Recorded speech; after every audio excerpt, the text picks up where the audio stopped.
ಇದು ಘಟಪ್ರವಾದ ಮೃತ್ಯುಂಜಯ ಸರ್ಕಲಲ್ಲಿ ಅಡ್ಡಾದಿಡ್ಡಿ ವಾಹನಗಳನ್ನು ಹಚ್ಚಿಕೊಂಡು ನಿಂತ ಕ್ರೂಸರ್ ಗಾಡಿ ಒಂದು ಉಸುಕು ತುಂಬಿದ ಟಿಪ್ಪರ್ ಗಾಡಿ ನೇರವಾಗಿ ರಸ್ತೆಯಿಂದ ತೆಗೆದಿಳಿದು ಜನವಸತಿ ಪ್ರದೇಶಕ್ಕೆ ಬಂದು ಮನೆ ಹತ್ತಿರ ನುಗ್ಗಿದ್ದು ಇಲ್ಲಿ ಯಾವುದೋ ಜೀವಹಾನಿ ಆಗಿಲ್ಲ, ಆದರೂ ಕೂಡ ಜೀವಹಾನಿ ಆಗೋ ಸಂಭವ ಇತ್ತು. ಇಲ್ಲಿ ನೋಡ್ಬೋದು, ಟ್ರಕ್ ಇದೆ, ಮನೆ ಇದೆ, ಇಲ್ಲಿ ಮನೆ ಮುಂದೆ ಬಂದು ಬಿದ್ದಿದೆ ಗಾಡಿ. ಡ್ರೈವರ್ ಇಲ್ಲ ಗಾಡಿಯಲ್ಲಿ, ಗಾಡಿ ಡ್ರೈವರ್ ಪರವಾಗಿದ್ದಾನೆ.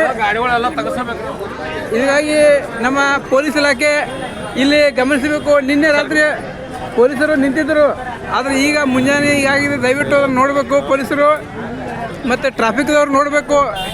ಇಲ್ಲಿ ಕೃಷಿಯರು ಯಾರು ತರಬಾರ್ದು, ಇಲ್ಲಿ ಕೃಷಿಯರ್ಗಳು ನೋಡಿ ಗಾಡಿ ಗಾಡಿ ತರಬೇಕು ಹತ್ತಬಾರ್ದು. ಇಲ್ಲಿ ನೋಡಿ ಸರ್, ದಯವಿಟ್ಟು ಮೇಲಿಂದ ಬಂದು ಕೃಷಿಯರ್ ತೊಗೊಂಡು ಬಂದೈತ್ರಿ. ಕೃಷಿಯರ್ನ ಜಗ್ಗಿಕೊಂಡು ಟಿಪ್ಪರ್ ಬಂದು ಬಿದ್ದಿದೆ ಇಲ್ಲಿ ಇವತ್ತು. ನೋಡ್ಬೋದು ಟಿಪ್ಪರನ್ನ ಇಲ್ಲಿ. ಈ ಗಾಡಿ ನಂಬರ್ ನೋಡ್ರಿ, K23 3569. ಇದು ಉಸುಕು ತುಂಬಿಕೊಂಡು ಬಂದಂಥ ಗಾಡಿ. ಈ ಸರ್ಕಲ್ದಲ್ಲಿ ಸುಮಾರು 100 ಮೀಟ್ರ್ ರಸ್ತೆಯನ್ನು ಅಗಲು ಮಾಡಿದ್ರು ಏನು ತಪ್ಪಿಲ್ಲ, ದಯವಿಟ್ಟು ಮಾಡಬೇಕು. ಇಲ್ಲಿ ನೋಡಿ ಕೃಷಿಯರ್ ನೋಡ್ಬೋದು, ಇಲ್ಲಿ ಬಂದಿದೆ ಗಾಡಿ. ಇದು ರಸ್ತೆ ನೋಡ್ಬೋದು,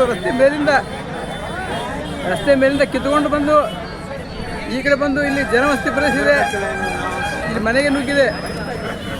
ದಯವಿಟ್ಟು ಸರ್ಕಲ್ದಲ್ಲಿ ಅಗಲ ಆಗಬೇಕು.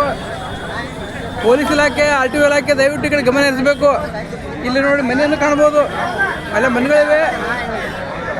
ಸರ್ಕಲ್ನಿಂದ ಎಲ್ಲ ಜನ ನೋಡ್ಬೋದು, ದಯವಿಟ್ಟು ನೋಡಿ. ಇಲ್ಲಿ ಈ ನೋವಿನ ಪರಿಸ್ಥಿತಿ ಆಗಿದೆ.